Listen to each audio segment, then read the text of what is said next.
Computer ആപ്ലിക്കേഷൻ്റെ ഇന്നത്തെ ക്ലാസ്സിൽ നമ്മൾ ആട്രിബ്യൂട്ട്സ് ഓഫ് ബോഡി ടാഗ് എന്നുള്ളതാണ് നമ്മൾ പഠിക്കാൻ പോകുന്നത്. നമ്മൾ കഴിഞ്ഞ ക്ലാസ്സിൽ ടാഗ് എന്താണെന്ന് പഠിച്ചു, അതുപോലെ തന്നെ ആട്രിബ്യൂട്ട് എന്താണെന്നും പഠിച്ചു. നമുക്കൊരു എക്സാമ്പിൾ നോക്കാം. ഈ ലൈൻ നോക്കുക, ബോഡി ടെക്സ്റ്റ് ഈക്വൽസ് ബ്ലൂ. ഇതിൻ്റെ അകത്ത് ബോഡി എന്ന് പറയുന്നത് ടാഗാണ്. ഈ ബോഡി ടാഗിനെ കുറിച്ച് കൊടുക്കുന്ന അഡീഷണൽ പാരാമീറ്റേഴ്സ് അല്ലെ അഡീഷണൽ ഇൻഫർമേഷൻ, അതാണ് ആട്രിബ്യൂട്ട്. ഇവിടുത്തെ ആട്രിബ്യൂട്ടിന്റെ പേര് ടെക്സ്റ്റ് എന്നാണ്. അത് കഴിഞ്ഞ് സാധാരണ രീതിയിൽ അത് കഴിഞ്ഞ് ഒരു ഈക്വൽ സൈൻ കഴിഞ്ഞ് അതിനൊരു വാല്യൂ കാണും. വാല്യൂ സിംഗിൾ കോട്ട്സിലോ ഡബിൾ കോട്ട്സിലോ ആണ് കൊടുക്കുന്നത്. നമ്മളിവിടെ സിംഗിൾ കോട്ട്സിൽ കൊടുത്തിട്ടുണ്ട്. അപ്പോൾ ഇവിടെ ഈ ബോഡി എന്ന് പറയുന്നത് ടാഗ്, ടെക്സ്റ്റ് എന്ന് പറയുന്ന ആട്രിബ്യൂട്ട്, ഈ ഈക്വൽ സൈൻ കഴിഞ്ഞിട്ട് വന്നിരിക്കുന്നത് അതിന്റെ വാല്യൂ ആണ്. ഓക്കെ, നമ്മൾ ഇന്നത്തെ ക്ലാസ്സിൽ നമ്മൾ പഠിക്കുന്നത് attributes of body tag. Body ടാഗിന്റെ ആട്രിബ്യൂട്ട്സ്, ഇത് പരീക്ഷയ്ക്ക് സ്ഥിരം ചോദിക്കുന്ന ക്വസ്റ്റ്യൻ ആണ്. ഒന്നാമത്തെ ആട്രിബ്യൂട്ടിന്റെ പേര് ബാക്ക്ഗ്രൗണ്ട് എന്നാണ്. ഒറ്റ വേർഡാണ്, ഇടയ്ക്ക് ബാക്ക് കഴിഞ്ഞ സ്പേസ് ഇല്ല, ബാക്ക്ഗ്രൗണ്ട് എന്നുള്ളതാണ്. എന്താണ് ബാക്ക്ഗ്രൗണ്ട് നമുക്ക് നോക്കാം. നമ്മൾ ഇന്നലെ ചെയ്ത ഒരു പ്രോഗ്രാം, ആ പ്രോഗ്രാം നമ്മളൊന്ന് എക്സിക്യൂട്ട് ചെയ്യുകയാണ്. എക്സിക്യൂട്ട് ചെയ്തപ്പോഴത്തേന് നോക്കാം, നമുക്കൊരു വെബ് പേജ് കിട്ടി. ഈ വെബ് പേജിന്റെ അകത്ത് നോക്കാം, അതിന്റെ ബാക്ക്ഗ്രൗണ്ട് ഒന്നുമില്ല. ബാക്ക്ഗ്രൗണ്ട് ഒരു വൈറ്റ് ബാക്ക്ഗ്രൗണ്ട് ആണ്. എനിക്കിവിടെ ഒരു ഇമേജ് വരണം ബാക്ക്ഗ്രൗണ്ടിൽ. അതായത് നമ്മുടെ ഈ വെബ് പേജിന്റെ ബോഡി പാർട്ടിന് ഒരു ബാക്ക്ഗ്രൗണ്ട് വരണം. എങ്ങനെയാണ് ബാക്ക്ഗ്രൗണ്ട് സെറ്റ് ചെയ്യുന്നത്? ഈ ബോഡിയുടെ ബാക്ക്ഗ്രൗണ്ട് സെറ്റ് ചെയ്യാൻ വേണ്ടി നമ്മൾ യൂസ് ചെയ്യുന്ന ടാഗിന്റെ പേര് ബോഡി, അതിന്റെ ആട്രിബ്യൂട്ടിന്റെ പേര് ബാക്ക്ഗ്രൗണ്ട് എന്ന് തന്നെയാണ്. നമുക്കിവിടെ നോക്കുക, ഞാനിവിടെ ഒരു പിക്ചർ ഉണ്ട്. ഈ പിക്ചറിന്റെ പേര് കൊടുത്തിരിക്കുന്ന AC എന്നാണ്. AC എന്ന് പറയുന്ന ഒരു പിക്ചറാണ് കൊടുത്തിരിക്കുന്നത്. ഈ പിക്ചറിന്റെ എക്സ്റ്റൻഷൻ, ഇത് എന്ത് തരം പിക്ചർ ആണെന്ന് അറിയാൻ വേണമെങ്കിൽ റൈറ്റ് ക്ലിക്ക് ചെയ്ത് അതിന്റെ പ്രോപ്പർട്ടീസ് എടുത്ത് നോക്കിയാൽ അറിയാം. ഇവിടെ നോക്കി, ഇവിടെ JPG എന്ന അതിന്റെ എക്സ്റ്റൻഷൻ, JPG. അപ്പോൾ നമുക്ക് പിക്ചറിന്റെ പേര് AC എന്നാണ്. അപ്പോൾ ഈ പിക്ചറിന്റെ ഫുൾ URL, അതിനെ URL എന്നാണ് പറയുന്നത്. അതിന്റെ ഫുൾ അഡ്രസ് എന്ന് പറയുന്നത് AC.jpg ആണ്. അപ്പം നമുക്ക് അത് ബാക്ക്ഗ്രൗണ്ടിൽ വരണമെങ്കിൽ എന്ത് ചെയ്യണം? നമ്മൾ ബോഡിയുടെ ആട്രിബ്യൂട്ട് ആണ് ബാക്ക്ഗ്രൗണ്ട്. അപ്പം നമ്മൾ എന്ത് എഴുതും? നമുക്കറിയാം, ടാഗ് കഴിഞ്ഞ് ഒരു സ്പേസ് എഴുതിയിട്ട് എഴുതുന്നതാണ് attribute. So body background equals, നമ്മുടെ പിക്ചറിന്റെ പേര് ഓർക്കുന്നുണ്ടോ?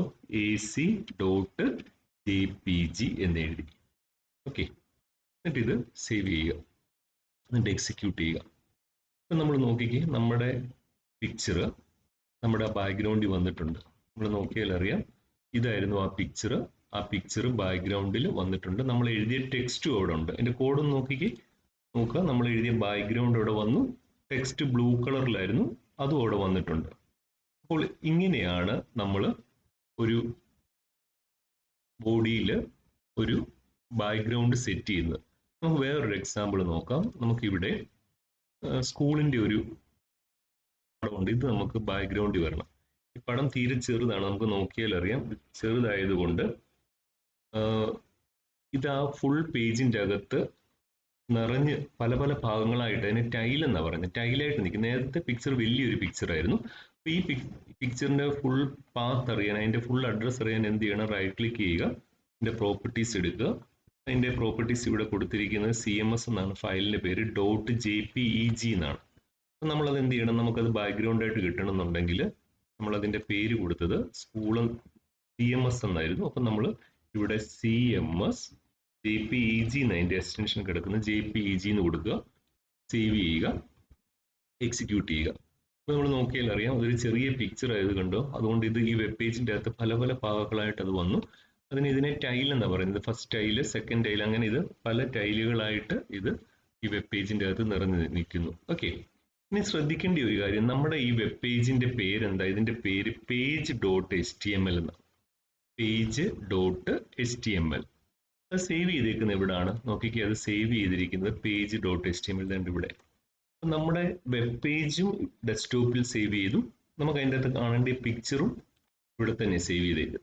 ഇത് രണ്ടും ഒരേ ലൊക്കേഷനിൽ വേണം. നോക്കിക്കേ, ഇവിടെ ഇത് രണ്ടും ഡെസ്ക്ടോപ്പിലാണ്, അതുകൊണ്ട് ഇത് വർക്ക് ചെയ്യും. ഇനി ഞാൻ ഈ CMS എന്നുള്ളത് ഞാൻ ഇവിടുന്ന് എടുത്ത് ഇവിടെ ഒരു HP എന്ന് പറയുന്ന ഒരു ഫോൾഡർ ഉണ്ട്. ഞാൻ ആ ഫോൾഡറിലേക്ക് ഇത് മാറ്റാൻ പോവാണ്.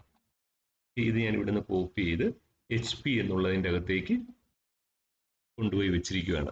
അപ്പൊ നമ്മുടെ പേജ് എന്നുള്ളത് ഇവിടെ ഉണ്ട്, വെബ് പേജ്. പക്ഷെ അതിൻ്റെ അകത്ത് കാണേണ്ട പിക്ചർ വേറൊരു ഫയലില്ല, വേറൊരു ഫോൾഡറില്ല. അങ്ങനെയാണ് ഇത് വർക്ക് ചെയ്യത്തില്ല. രണ്ടും ഒരേ സ്ഥലത്തായിരിക്കണം. നമ്മളിത് നേരത്തെ ആ സെയിം തന്നെ ഞാൻ എക്സിക്യൂട്ട് ചെയ്യാൻ പോവാണ്. ഇത് എക്സിക്യൂട്ട് ചെയ്യുമ്പോഴത്തേന് നോക്കുക ആ പിക്ചർ ബാക്ക്ഗ്രൗണ്ടിൽ വന്നില്ല. എന്തുകൊണ്ടാണെന്ന് മനസ്സിലായല്ലോ? നമ്മൾ ഫയൽ സേവ് ചെയ്യുന്നതും അതിൻ്റെ അകത്ത് ബാക്ക്ഗ്രൗണ്ടിൽ വരുന്ന പിക്ചറും ഒരേ ഫോൾഡറിലാകാൻ ശ്രമിക്കുക. ഓക്കെ, നെക്സ്റ്റ് ആട്രിബ്യൂട്ടിന്റെ പേര് BG കളർ എന്നാണ്. BG കളർ എന്ന് പറഞ്ഞാൽ ബാക്ക്ഗ്രൗണ്ട് കളർ എന്നാണ്. നമ്മുടെ വെബ് പേജിന്റെ ബാക്ക്ഗ്രൗണ്ട് സെറ്റ് ചെയ്യാൻ വേണ്ടിയിട്ടാണ്. നമുക്ക് ഈ എക്സാമ്പിൾ നോക്കാം. നമ്മൾ ഇതിന്റെ BG കളർ സെറ്റ് ചെയ്യാൻ പോവാണ്. എങ്ങനെയാണ് BG കളർ എഴുതുന്നത്? BG കളർ എന്ന് എഴുതി കൊടുത്താൽ മതി. BG കളർ ഈക്വൽസ്, എനിക്കൊരു കളർ വേണം. ഉദാഹരണത്തിന് എനിക്ക് വേണ്ടിയ കളർ പിങ്ക് കളറാണ്. അപ്പൊ ഞാനിവിടെ സിംഗിൾ കോട്ട്സിൽ പിങ്ക് എന്ന് എഴുതി. ഓക്കെ, എന്നിട്ട് സേവ് ചെയ്തിട്ട് ഇത് എക്സിക്യൂട്ട് ചെയ്യുകയാണ്. നമുക്ക് നോക്കിയാൽ അറിയാം നമ്മുടെ വെബ് പേജിന്റെ ബാക്ക്ഗ്രൗണ്ട് കളർ പിങ്ക് ആയിട്ട് സെറ്റ് ചെയ്തു. അപ്പോൾ നമുക്ക് രണ്ടാമത്തെ ആട്രിബ്യൂട്ട് നമ്മൾ പഠിച്ചത് ഏതാണ്? രണ്ടാമത്തെ ആട്രിബ്യൂട്ടിന്റെ പേര്, ഒന്നാമത്തേത് ബാക്ക്ഗ്രൗണ്ട്, രണ്ടാമത്തെ ആട്രിബ്യൂട്ടിന്റെ പേര് BG കളർ. BG കളർ എന്ന് പറഞ്ഞാൽ എന്താണ്? Background colour. അപ്പൊ നമ്മൾ ബാക്ക്ഗ്രൗണ്ട് കളർ സെറ്റ് ചെയ്ത് നമുക്ക് ഒരു കളറും കൂടെ സെറ്റ് ചെയ്ത് നോക്കാം. ഇപ്പൊ നമ്മൾ ഇവിടെ പിങ്ക് ആണ് കൊടുത്തിരിക്കുന്നത്. അതിന് പകരം നമുക്ക് ഒരു കളറും കൂടെ സെറ്റ് ചെയ്യാം. നമുക്ക് ഇവിടെ വേണ്ടിയത് യെല്ലോ ആണ്. അപ്പൊ നമ്മൾ എങ്ങനെ എഴുതും? നമ്മളെല്ലാം ബോഡി ടാഗിന്റെ ആട്രിബ്യൂട്ടാണ് പറയുന്നത്. So body BG colour equals yellow. Save ചെയ്യുക, എക്സിക്യൂട്ട് ചെയ്യുക. നമുക്കത് യെല്ലോ ആയിട്ട് തന്നെ വന്നു. അപ്പൊ നമുക്ക് ഇങ്ങനെ ഡയറക്റ്റ് ആയിട്ട് നമുക്ക് ഇതിന്റെ പേര് പറഞ്ഞു കൊടുക്കാം. അതായത് ഡയറക്റ്റ് ആയിട്ട് നമ്മൾ ഈ കളർ ഏതാണോ വേണ്ടിയത് അത് പറഞ്ഞു കൊടുത്തു. ഉദാഹരണത്തിന് നോക്കി, ബോഡി BG കളർ ഗ്രേ എന്ന് പറഞ്ഞു കൊടുത്തു. ഇങ്ങനെ അല്ലാതെ നമുക്ക് ഒരു ഹെക്സ നമ്പരും പറഞ്ഞു കൊടുക്കാം. നമ്മൾ ഫസ്റ്റ് ഇയറിൽ പഠിച്ചതാണ്. നമ്മൾ അതിൻ്റെ അകത്ത് ഈ ഓരോ നമ്പേഴ്സിനെ റെപ്രസെന്റ് ചെയ്യുന്നതിൻ്റെ അകത്ത് നമ്മൾ ഒക്ടൽ, അങ്ങനെ ഡെസിമൽ, ബൈനറി, ഹെക്സ എന്ന് പറഞ്ഞു കഴിഞ്ഞാൽ അതിൻ്റെ സ്റ്റാർട്ടിങ് 0 തൊട്ട് മാക്സിമം 15 വരെയാണ്. ഇതിന്റെ ബേസ് 16 ആയതുകൊണ്ട് അപ്പം അത് നമ്മൾ ഈ 15 എന്നുള്ളതിനെ റെപ്രസെന്റ് ചെയ്യുന്നത് F എന്നാണ്. എല്ലാം ഫസ്റ്റ് ഇയറിൽ പഠിച്ചതാണ്. അപ്പം നമുക്ക് ഈ BG കളർ നമുക്ക് റെഡ് സെറ്റ് ചെയ്യണമെങ്കിൽ എങ്ങനെയാണ് കോഡ് എന്ന് പറഞ്ഞ് എങ്ങനെയായിരിക്കും? Body BG colour equals red എന്ന് എഴുതി കൊടുത്തു. ഇത് കൂടാതെ നമുക്ക് ഹെക്സ ആയിട്ട് എഴുതാം. ഹെക്സ ആയിട്ട് എഴുതുന്നത് എങ്ങനെയാന്ന് പറയാൻ പോകണം. ഹെക്സ ആയിട്ട് എഴുതാൻ വേണ്ടിയിട്ടത്തേന് നമ്മൾ നോക്കുക, ഹെക്സ നമ്പർ ആയിട്ട് നമ്മൾ എഴുതാൻ വേണ്ടിയിട്ട് നമുക്കൊരു ഹാഷ് എന്ന് പറയുന്ന സിമ്പിൾ ആയിരിക്കും ആദ്യം വേണ്ടിയത്, ഹാഷ്. ഓക്കെ, ഇനി നോക്കുക, പ്രധാനമായിട്ടും 3 കളേഴ്സ് ആണുള്ളത്. അതിനെ RGB എന്ന് പറയും. Red, green, blue. ഇതിനെ പ്രൈമറി കളേഴ്സ് എന്നാണ് പറയുന്നത്. അപ്പൊ നമുക്കറിയാം റെഡ് കിട്ടണം. റെഡ് വേണ്ടിയെങ്കിൽ നമുക്കറിയാം ഇതിൻ്റെ അകത്ത് ഈ ഹെക്സായ്ക്കകത്ത് മാക്സിമം എന്ന് പറയുന്നത് F15 സൂചിപ്പിക്കാൻ വേണ്ടി, മിനിമം എന്ന് പറയുന്നത് 0. ഇത് പെയറിലായി എഴുതുന്നത്. അത് F എന്ന് പറയത്തില്ല, FF എന്ന് പറയുന്നത്. 0 എന്ന് പറയത്തില്ല, 00 എന്ന് പറയുന്നത്. 1 എന്ന് പറയത്തില്ല, 11 എന്ന് പറയുന്നത്. പക്ഷേ സ്റ്റാർട്ട് ചെയ്യുന്നത് ഹാഷിലാണ്. അപ്പൊ നമുക്ക് റെഡ് എഴുതണമെങ്കിൽ നമുക്കറിയാം റെഡിന് മാക്സിമം ഏത് റെഡ്, ഈ 3 എണ്ണത്തിന്റെ അകത്ത് റെഡ് കിട്ടാൻ വേണ്ടി ഏത് കളർ മാക്സിമം വേണം? മാക്സിമം വേണ്ടിയത് റെഡാ. അപ്പൊ മാക്സിമം ഏതാണ്? അതിന്റെ നമ്പർ എത്രയാണ്? F. പെയറിലാന്ന് പറഞ്ഞു. അപ്പൊ F എന്ന് പറയത്തില്ല, FF. അത് ഏതിനെ സൂചിപ്പിക്കുന്നു? റെഡിനെ. ഇനി ഗ്രീനും ബ്ലൂവും അത് ഏറ്റവും മിനിമം മതി. മിനിമം എത്രയാണ്? 0. അത് പെയറിലായിരിക്കും. സോ 0 എന്ന് പറയത്തില്ല, പെയറിൽ പറയണം. അടുത്തത് ബ്ലൂവിനാണ്. എങ്ങനെ എഴുതും? 0. റെഡ് കിട്ടാൻ വേണ്ടി നമുക്ക് ബോഡി BG കളർ റെഡ് എന്ന് എഴുതാം, അല്ലെങ്കിൽ എങ്ങനെ എഴുതാം? Hash FF 0000. ഇങ്ങനെ 6 ഡിജിറ്റ് കാണും. 1 2 3 4 5 6. നമുക്ക് അങ്ങനെ ഒന്ന് എഴുതി നോക്കാം. ഇതിൻ്റെ അകത്ത് റെഡ് കിട്ടാൻ വേണ്ടിയിട്ടുള്ള കോഡ് എഴുതാൻ പോവുകയാണ്. അപ്പൊ എങ്ങനെ എഴുതും? Body BG colour. ഇങ്ങനെ ഇനി എന്ത് എഴുതും? ഹാഷ് എഴുതും. റെഡ് കിട്ടണമെങ്കിൽ മാക്സിമം അല്ലേ? റെഡ് മാക്സിമം RGB നോർത്താൽ മതി. അപ്പൊ റെഡ് മാക്സിമം, ബാക്കി മിനിമം. ഇനി നമ്മളിത് സേവ് ചെയ്യുന്നു, എക്സിക്യൂട്ട് ചെയ്യുന്നു. നോക്കുക, റെഡ് കളർ കിട്ടി. ഓക്കെ, നമുക്ക് ഇനി അടുത്ത കളർ നോക്കാം. അടുത്തത് ഗ്രീനാണ്. ഇത് വെച്ചുകൊണ്ട് പറയാമോ ഗ്രീൻ കിട്ടാൻ വേണ്ടി ഏത് കളറാണ് മാക്സിമം വേണ്ടിയത്? നമുക്കറിയാം സ്റ്റാർട്ട് ചെയ്യുന്നത് ഹാഷിലാണ്. ഗ്രീൻ കിട്ടാൻ വേണ്ടി ഗ്രീൻ മാക്സിമം വരണം, റെഡും ബ്ലൂവും ഏറ്റവും മിനിമം മതി. അപ്പം മിനിമം എത്രയാ? റെഡ് മിനിമം വേണം. മിനിമം എന്ന് പറയുന്നത് എത്രയാ? 0. അത് പെയറിൽ പറയണം. അപ്പം 00. ഗ്രീൻ ഇനി മാക്സിമം വേണം. അപ്പൊ എങ്ങനെയാണ് മാക്സിമം? എങ്ങനെയാണ്? FF. Sorry, FF. ഇനി ബ്ലൂ എന്ന് പറയുന്ന RGBക്കകത്തെ ബ്ലൂ എന്ന് പറയുന്നത് മിനിമം ആണ്. അപ്പൊ 0 0. ഗ്രീൻ കിട്ടാൻ വേണ്ടി ഇതെങ്ങനെയാന്ന് മനസ്സിലായോ? 6 GB എന്നാ, റെഡ് ഗ്രീൻ ബ്ലൂ. 6 ഗ്രീനാ കിട്ടേണ്ടി. ഗ്രീൻ കിട്ടുമ്പോൾ ഇത് മാക്സിമം വേണം. മാക്സിമം എന്ന് പറയുന്ന FF. അപ്പൊ ഗ്രീൻ കിട്ടാൻ വേണ്ടി നമുക്ക് നോക്കാം. ഇതിന്റെ കോഡിൽ നമ്മൾ എങ്ങനെയാണ് ഗ്രീൻ കിട്ടാൻ വേണ്ടിയുള്ള കോഡ് എങ്ങനെ എഴുതുന്നത്? 0 0 FF 0 0. ഇത് നമ്മൾ സേവ് ചെയ്തു. അത് കഴിഞ്ഞിട്ട് എക്സിക്യൂട്ട് ചെയ്യുമ്പോഴത്തേന് നോക്കുക, ഗ്രീൻ കളറിലായിരിക്കും ആ പേജ് വരുന്നത്. അങ്ങനെയാണ് ബ്ലൂവിന്റെ കോഡ് പറയാമോ? ബ്ലൂ കിട്ടാനുള്ള കോഡ് എങ്ങനെയായിരിക്കും? ബ്ലൂ കിട്ടാനുള്ള കോഡ് നോക്കി എങ്ങനെയായിരിക്കും? ബ്ലൂവിൻ്റെ അകത്ത് ബ്ലൂ മാക്സിമം വരണം. അപ്പൊ ഹാഷില്ല തുടങ്ങുന്നതെന്ന് പറഞ്ഞു. RGB എന്ന് അതിന്റെ ഓർഡർ. റെഡും ഗ്രീനും മിനിമം മതി. മിനിമം എത്രയാ? 0 0 0 0 FF. സേവ് ചെയ്തു. ഇത് നമ്മുടെ പ്രോഗ്രാമിന്റെ അകത്ത് നമ്മൾ എഴുതാൻ പോവാണ്. എങ്ങനെയായിരിക്കും എഴുതുന്നത്? ബ്ലൂ ആണ്, 0 0 0 0 FF എന്ന് എഴുതി. ഓക്കെ, സേവ് ചെയ്തു. അത് എക്സിക്യൂട്ട് ചെയ്യുമ്പോൾ നോക്കുക, ബ്ലൂ കളർ കിട്ടി. ഇനിയും നമുക്ക് ബ്ലാക്ക് കിട്ടണമെങ്കിൽ, നമുക്കറിയാം ബ്ലാക്ക് കിട്ടണമെങ്കിൽ എല്ലാ കളറും മിനിമം ആയിരിക്കണം. എല്ലാ കളറും മിനിമം ആണ് ബ്ലാക്ക്.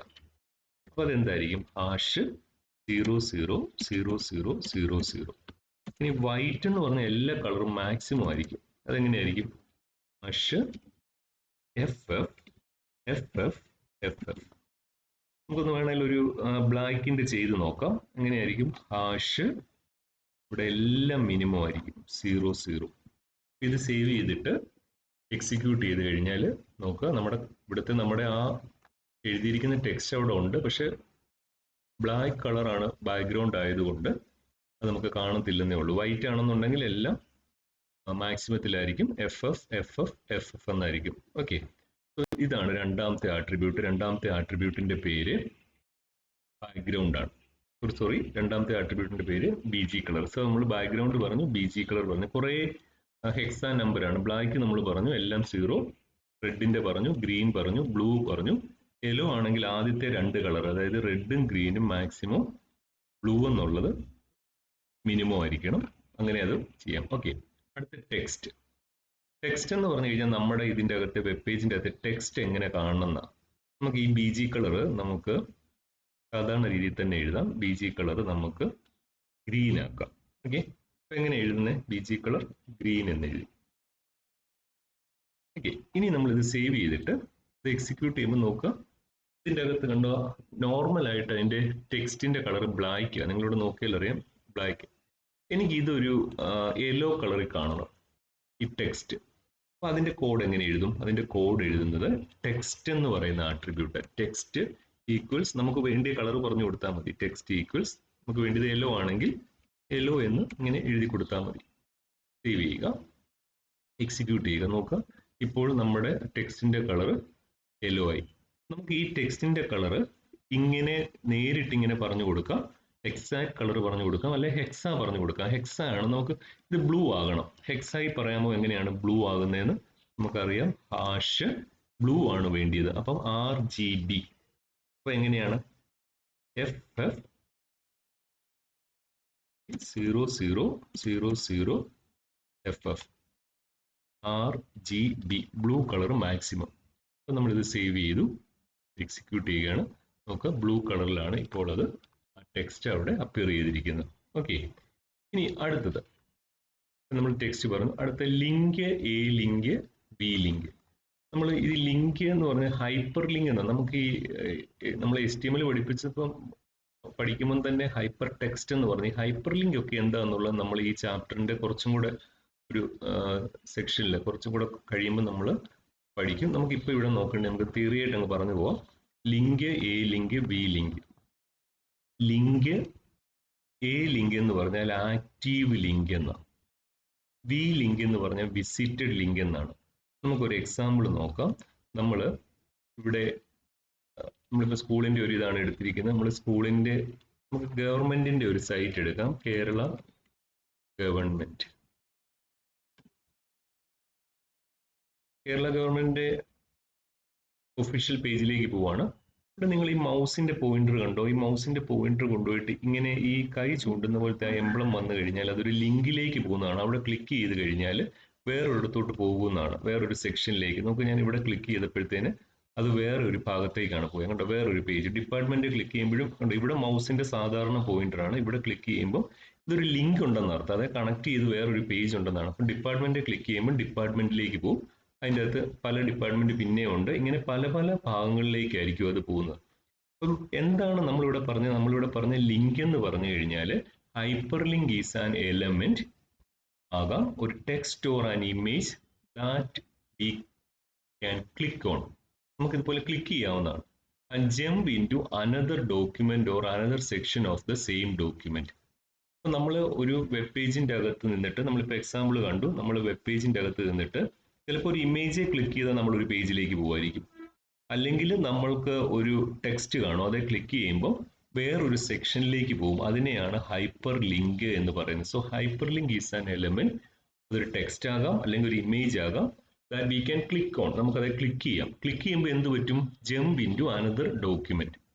ഓക്കെ, ഇനി നോക്കുക, ഇതിൻ്റെ അകത്ത് നമുക്കിത് നമ്മൾ പിന്നീടാണ് പഠിക്കുന്നത്. നമുക്ക് ജസ്റ്റ് പറഞ്ഞു പോകാം. ലിങ്ക് എന്ന് പറഞ്ഞു കഴിഞ്ഞാൽ it specifies the color of the hyperlinks that are not visited by the viewer. നമ്മൾ ഇതുവരെയും സന്ദർശിക്കാത്ത ലിങ്ക്, അതിന്റെ കളറാണ് പറഞ്ഞു തരുന്നത്. ഇതിന്റെ ഡിഫോൾട്ട് കളർ ബ്ലൂ ആണ്. പരീക്ഷയ്ക്ക് ചോദിക്കും, ലിങ്കിന്റെ ഡിഫോൾട്ട് കളർ ബ്ലൂ. എന്താണ് ലിങ്ക് എന്ന് പറയുന്നത്? നമ്മൾ ഇതുവരെയും വിസിറ്റ് ചെയ്യാത്ത. നോക്കുക, ഞാൻ ഈ എബൌട്ട് എന്നുള്ളത് ഞാൻ ഓൾറെഡി വിസിറ്റ് ചെയ്തു. കണ്ടോ, എബൌട്ടിൽ ഞാൻ ഇവിടെ വിസിറ്റ് ചെയ്തു. ഞാൻ വിസിറ്റ് ചെയ്യാത്ത ഒരു സെക്ഷൻ, ആ സെക്ഷൻ ഇപ്പം ഡിപ്പാർട്ട്മെന്റ് സെക്ഷൻസ് എന്നുള്ളത് ഞാൻ വിസിറ്റ് ചെയ്തിട്ടില്ല. അപ്പം വിസിറ്റ് ചെയ്യാത്ത ഭാഗമാണ് നമ്മൾ ലിങ്ക് എന്ന് പറയുന്നത്. That are not visited. അതിന്റെ കളർ ഡിഫോൾട്ട് കളർ ബ്ലൂ ആയിരിക്കും.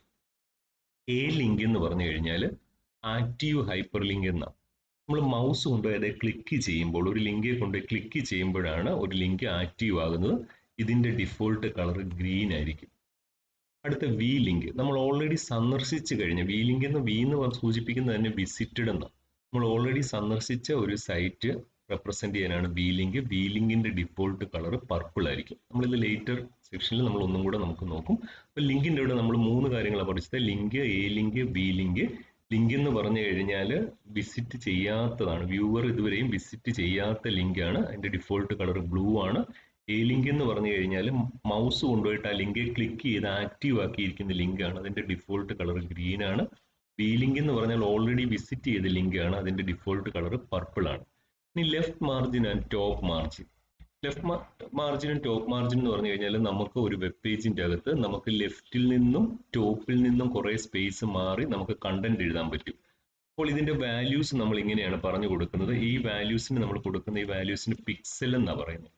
നമ്മൾ ക്യാമറയ്ക്കൊക്കെ മെഗാ പിക്സൽ എന്ന് പറയുന്നുണ്ട്. പിക്സൽ എന്ന് പറഞ്ഞാൽ പിക്ചർ എലമെന്റ് എന്നാണ്. അത് നമ്മൾ ഈ സെക്ഷനിൽ നമ്മൾ പഠിക്കും. നമുക്ക് ഇവിടെ ഒരു എക്സാമ്പിൾ നോക്കാം. നമ്മുടെ ഇതിന്റെ അകത്ത് ഇവിടെ ഒരു കണ്ടന്റ് എഴുതിയിട്ടുണ്ട്. നമ്മൾ അതൊന്ന് എക്സിക്യൂട്ട് ചെയ്ത് നോക്കാം.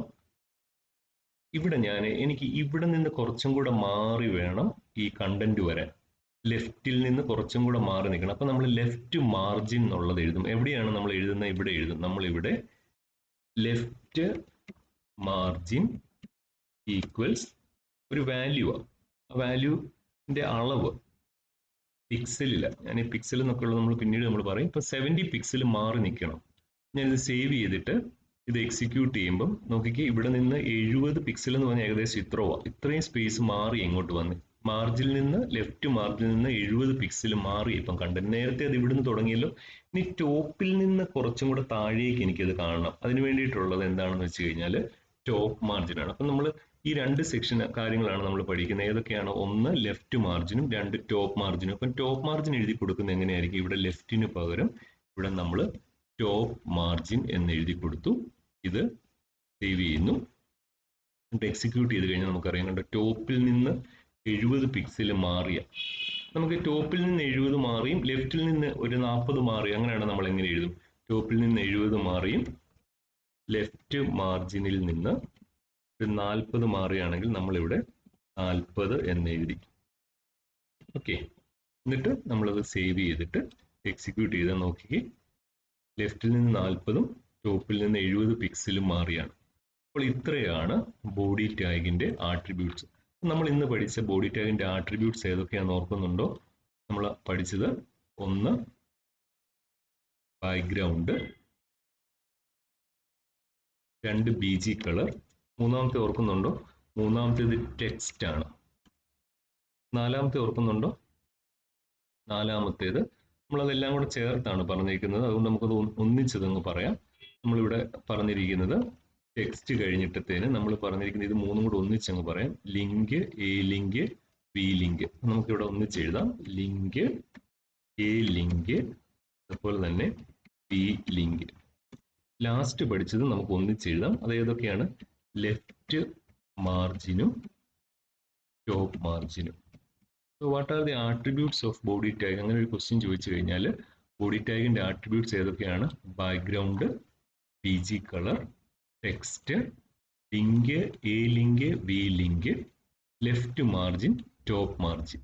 ഇത്രയുമാണ് ഇന്നത്തെ ക്ലാസ്സിൽ നമ്മൾ എടുക്കുന്നത്. നമുക്ക് അടുത്ത ക്ലാസ്സിൽ അടുത്തൊരു ടോപ്പിക്ക് നമുക്ക് കാണാം. അതുപോലെ തന്നെ വെബ് പേജസ് പുതുതായിട്ട് നമുക്ക് ക്രിയേറ്റ് ചെയ്യാം. ഇതിൻ്റെ അകത്ത് നോ യുവർ പ്രോഗ്രസ് എന്ന് പറഞ്ഞ പേജ് നമ്പർ 107-ൽ കുറെ ക്വസ്റ്റ്യൻസ് ഉണ്ട്. 7 ക്വസ്റ്റ്യൻസ് ഉണ്ട്. ഇത് ആൻസർ ചെയ്തിട്ടത്തേന് നിങ്ങൾ ഒരു പേജിൽ എഴുതിയിട്ട് അത് വാട്സപ്പിൽ അയക്കാൻ നോക്കുക. Thank you for watching.